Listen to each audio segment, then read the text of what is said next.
E essa semana a gente fez 2 livezinhas desenhando ao vivo, né? Como eu falei na semana passada que eu ia começar a fazer. E na terça e na quarta-feira, né? Então, às 11 horas da manhã. E eu vou falar um pouquinho sobre os desenhos que eu criei nessas lives. Eu vou falar um pouco sobre o conceito, né? Como que foram as decisões e tudo mais. Quem acompanhou ao vivo já tá ligado aí, mas eu vou resumir aqui como foi essa experiência, esse processo, tá? Eu resolvi essa semana continuar aquele projeto que eu tô fazendo, alguns de vocês já devem ter visto, de criar as cartas para um baralho cigano, para um tarô cigano. E eu já tinha criado algumas cartas, né, nos últimos, sei lá, semanas. Na verdade já faz um tempo que ele ficou um pouquinho parado, acho que tem mais de um mês, assim, que eu tava começando a criar. E a ideia aqui é fazer uma releitura, né, dessas cartas, desses conceitos dentro de uma interpretação pessoal minha, com uma estética mais voltada para a pintura. Eu estou usando a pintura digital para criar concepts, né? Ou seja, fazer estudos simplificados da composição dos elementos e da paleta de cores dessas cartas para depois eu vir finalizando. Eu estou fazendo dessa forma porque eu acho muito importante, já que a gente está falando de um conjunto de 36 cartas, eu ter uma visão do todo, uma visão geral, para poder, de repente, fazer com que elas se combinem, sejam pertencentes a esse mesmo grupo, né, a essa mesma estética, uma identidade entre si coletiva, e só então realmente finalizar, realmente passar limpo. Tá? E isso já se provou muito útil, muito interessante. Nas primeiras cartas que eu fiz, eu acabei revisitando e alterando e mexendo algumas coisas para combinar com certas decisões que eu tomei nas cartas mais recentes. Então esse processo de sempre voltar, revisitar, melhorar um pouco o conjunto como um todo está sendo bem interessante. Bom, na próxima segunda, dia 12 de outubro, eu vou abrir algumas vagas para os meus 2 workshops inéditos. O primeiro deles é o workshop de arte digital para criação de prints. E nesse workshop eu vou te mostrar em detalhes todas as etapas da criação dessa série limitada de 4 prints autorais que eu desenvolvi há um tempo atrás para decorar a parede de casa ou do estúdio da galera. Foram semanas estudando referências, rascunhando, finalizando, colorindo, fazendo todos os ajustes necessários para criar um conjunto que representasse a minha melhor expressão artística. Ao todo, esse workshop são 4 horas de vídeo e eu registrei todo o passo a passo e editei de uma forma didática para te contar toda a teoria por trás de cada uma das etapas. Além desse, também tem o workshop de arte para fechamento de costas. E nesse workshop eu explico todos os detalhes que envolveram a criação de uma arte autoral que eu fiz para fechamento de costas. E aí, para isso, eu utilizei o exemplo de um projeto real que eu desenvolvi para um cliente. Esse projeto ele foi um desafio enorme e me acrescentou bastante experiência. Ao todo, são 3 horas de vídeo. Esse conteúdo ele foi preparado para dividir o meu conhecimento técnico de uma forma didática por parte. Eu tenho certeza que vai te ajudar muito. Eu vou oferecer até 50% de desconto para quem se inscrever na semana de abertura, na semana de lançamento. Só que tem uma coisa, as vagas vão ser muito limitadas. E aí pode ser que nem todo mundo consiga entrar. Então, para garantir a sua vaga, você precisa entrar na lista VIP. Eu vou abrir para o público geral as inscrições, como eu falei, no dia 12, segunda que vem, às 11 horas da manhã. Para quem estiver na lista VIP, eu vou enviar o link 2 horas antes. Então, tá esperando o quê? Já clica aí no botão para entrar na lista VIP. Você vai ter 2 horas de vantagem para garantir a sua vaga. Mas antes mesmo de começar, eu quero te pedir para deixar aquele like no vídeo, porque ajuda pra caramba o canal. E se você é novo aqui, se você tá chegando agora, eu te convido a se inscrever e ativar o sininho para receber todas as notificações, porque são 5 vídeos por semana, é bastante conteúdo e assim você não perde, não fica de fora de nada. E por último, me segue lá no meu Instagram, @raontatu, porque eu posto quase todo dia nos stories um material complementar a esse aqui. Você vai poder acompanhar tudo que rola lá e ver meus trabalhos finalizados no feed. Então é isso, muito obrigado e agora sim, vamos pro vídeo. Na terça-feira, eu fui criar a próxima carta seguindo a ordem numérica ali do baralho, né? A última que eu tinha criado era a do ramalhete, antes dela a do caixão que eu fiz aí representada pelo pássaro morto com a cruz atrás. E a do ramalhete eu representei ali com, em vez do buquê em si, o próprio cabelo da noiva com as flores num formato aí de buquê. Então a próxima na sequência seria a carta da foice. E a carta da foice, ela fala sobre cortes necessários. Pode ser tanto algo que você precisa, sei lá, cortar da sua vida, reduzir, algum tipo de, sei lá, de sacrifício, sabe? Desde economizar dinheiro até fazer uma dieta ou coisa assim. Mas ela também fala de colher né, da colheita em si, de colher os frutos que também são cortes, é você preparar, né, algo e tem uma transformação, e tem uma ruptura. Então, ela é muito comumente associada a essa questão justamente da colheita. A carta que eu tenho no meu baralho, que eu estou usando de referência para reinterpretar, para fazer essas novas imagens, ela tem aquela foice tradicional da lavoura, né, grande, com aquele cabo de madeira, e uns rolos de feno, de palha ali, simbolizando justamente essa questão. E eu quis ficar dentro dessa linguagem, até porque eu já falei algumas vezes que eu gosto dessa energia mais natural que o baralho cigano tem, então eu não quero pirar muito nas ideias de fazer uma parada muito com uma skin de outra coisa. E aí, dentro dessa energia mais natural, eu pensei em fazer essa coisa da colheita, mas um pouco mais de perto, enquanto a minha carta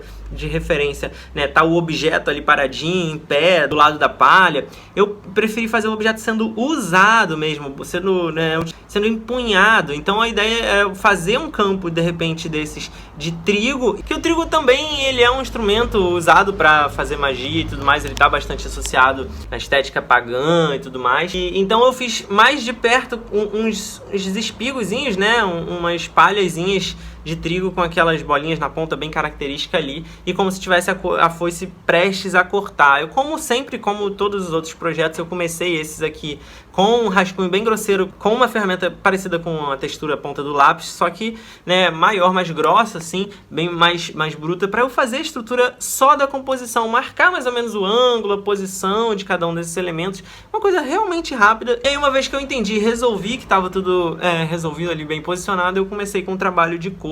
E aí, diferente dos outros projetos em que, sei lá, um desenho para tatuagem, normalmente eu faço a linha numa camada de cima e coloro por baixo para manter e preservar a linha. Nesse caso aqui não, o objetivo é o oposto, porque eu estou seguindo uma lógica de desenvolvimento voltado para o que seria uma pintura, né? Fazendo uma pintura digital, mas parecido com como se comporta na própria tela e na própria tinta. Então a ideia é que o rascunho bruto por baixo seria, por exemplo, na tela a gente faria de carvão, por exemplo, você vai jogando a tinta por cima e vai meio que dando uma escondida ali, né? Ainda assim, eu optei por deixar um pouco da textura do fundo transparecer dessa linha para ficar com essa sensação um pouco ainda de concept de rascunho, ficar um pouco bruto. Eu não me apeguei a fazer o detalhe todo certinho, pintadinho. E eu acho que isso também traz uma sensação interessante. E aí o trabalho bem legal aqui foi de criar essa textura do próprio campo, né, do trigo, do centeio ali, com uma variedade de tons de palha, de marrons, beges, uns pequenos alaranjados e uns brushes mais duros para fazer a textura, né, do mato em si. E uma referência muito bacana que eu usei para o céu, que foi ideia inclusive da Luma, né? A gente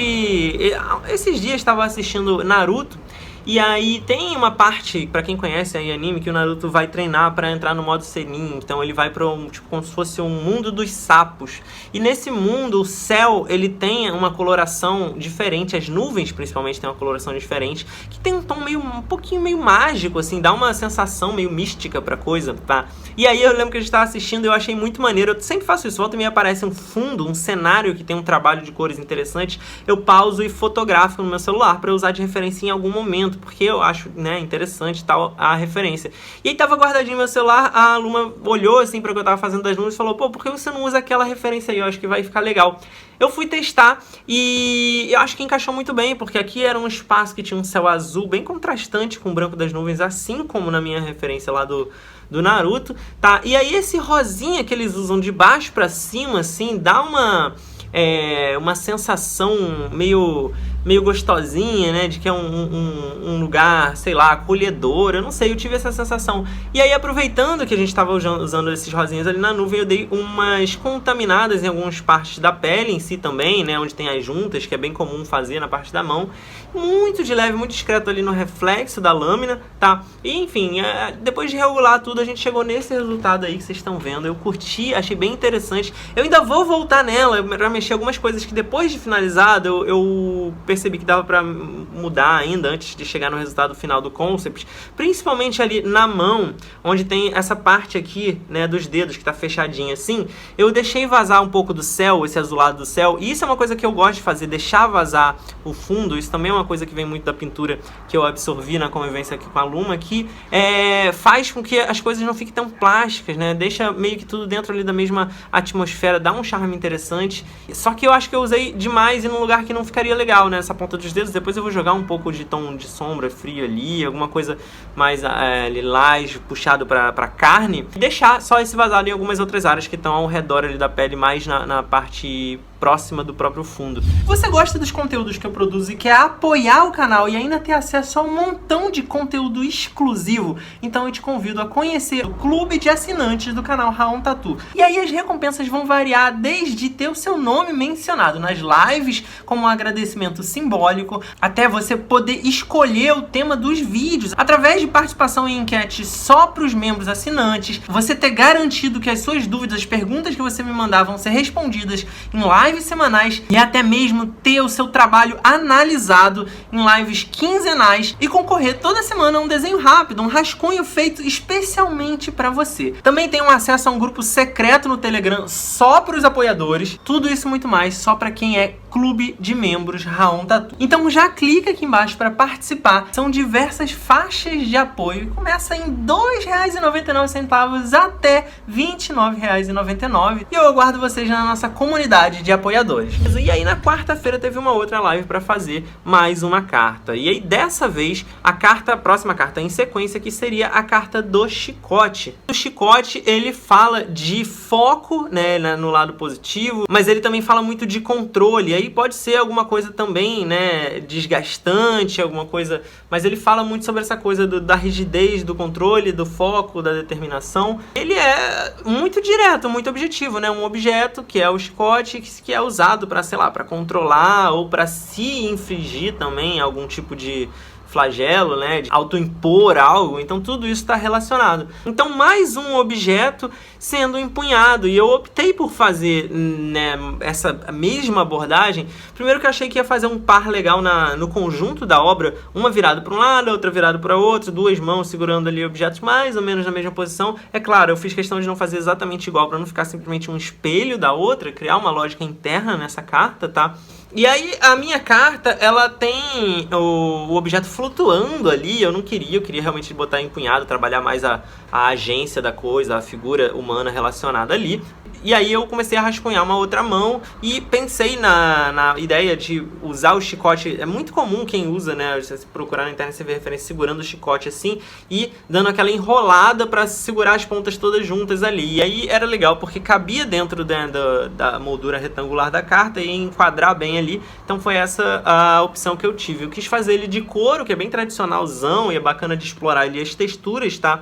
Então depois de fazer toda essa estrutura de lápis, assim como na outra carta ali, né, bem bruto ali das linhas e só para achar os formatos e os ângulos, eu comecei a colorir da mesma forma.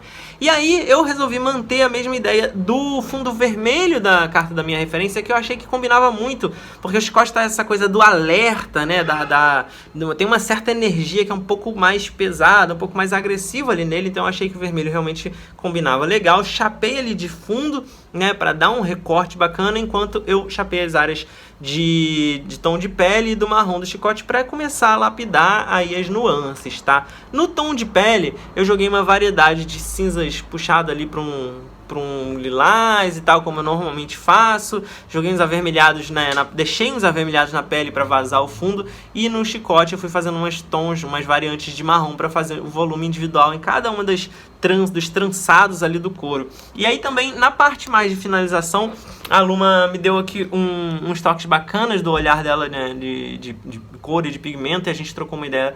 E aí eu acabei refinando um pouco mais, colocando uns verdes que tava muito realmente faltando, e foi muito legal, porque fez toda a diferença. Na verdade foram 3 adições que fizeram muita diferença. Uns verdes nessa parte do couro, porque o couro ele é já naturalmente um marrom avermelhado, e como a arte estava toda predominantemente vermelha, criava uma certa monotonia. E o verde serve aí para dar essa contaminada, por ser uma cor complementar oposta ali ao vermelho, ela contamina essa área, que gera um contraste, gera algum tipo de complexidade maior no olhar, tá? E aí eu usei ele nas sombras, um verde bem desaturado, bem meio musgo ali, que deixou muito mais rico essa textura, essa paleta de cores ali do couro em si. Além disso, no fundo também, eu coloquei uns roxos, uns arroxeados escuros nas bordas. A ideia era fazer essa borda mais escura, como se fosse um efeito de vinheta, de fotografia, né? Quando a parte de dentro tá mais em foco, em volta fica meio escurinho ali. E aí, em vez de fazer só o vermelho escuro, eu contaminei também com os roxos, que o roxo ele tem o mesmo efeito ali do verde, né? O azul tá próximo ali e ele dá uma queimada, uma contaminada nesses vermelhos, nesses tons quentes, e aí vai esfriando para a borda, dá uma sensação de profundidade e diferenciação entre o meio e as bordas, dando mais enfoque ainda para a parte saturada do meio. E aí nessa parte saturada do meio, em vez de deixar um vermelho muito vibrante, eu puxei para um alaranjado, joguei um laranja bem só na parte central, que fez uma gradação mais rica de tons quentes, deixou a parte central ainda mais iluminada, ou seja, atrás da mão, chamando mais atenção, dando mais destaque pro olho aí, para o ponto, né, de maior interesse da figura. Então esse é o resultado aí essa segunda criação, essa segunda carta que eu fiz essa semana na live de quarta-feira junto com a galera. O pessoal acompanhou, trocou ideia. Então tá sendo bem bacana criar essas artes junto com os espectadores aqui do canal. Então eu aproveito para convidar você, se você ainda não participou, se você não tá sabendo, ou se ainda não conseguiu, né? Toda terça e quarta-feira, às 11 horas da manhã. E tem uma galera que aproveita para desenhar junto, aproveita que serve de motivação, né, para desenhar junto, e depois manda lá para mim no Insta. Eu reposto lá o trabalho, eu quero ver, né, o trabalho da galera, e é isso, vamos desenhar junto toda terça e quarta-feira de manhã, beleza? Então espero que você tenha gostado desse vídeo. Se você curtiu, não esquece de dar um like, e se você está chegando agora, se inscreve no canal. São 5 vídeos por semana, beleza? Mas você tem que ativar o sininho para você não perder as notificações. Muito obrigado pela audiência, até o próximo vídeo, valeu!